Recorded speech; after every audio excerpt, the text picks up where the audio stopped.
Subscribe to our channel and press on the bell icon so you don't miss out on our newest uploads. Hello everyone, welcome to another video. In this video, I'm going to show you how you can delete your Facebook account.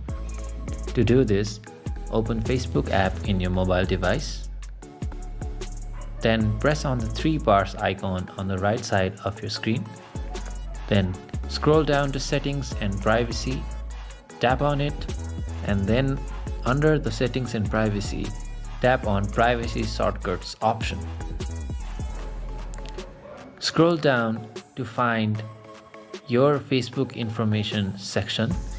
Under your Facebook information, find the option that says delete your account and information and then press on it. After the new screen is loaded, you will see two options. One says deactivating your account and other says deleting your account.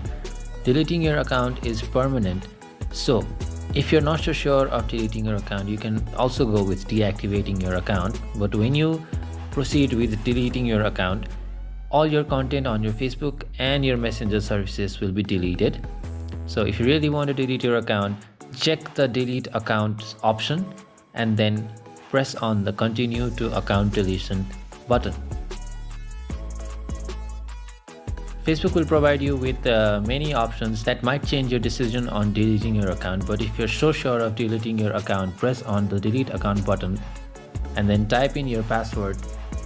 Once you have typed your password, press on continue and then your account will be deleted. In this way, you can delete your Facebook account. If you found this video informative and helpful, don't forget to drop us a like and we'll see you in the next one. Thank you for watching.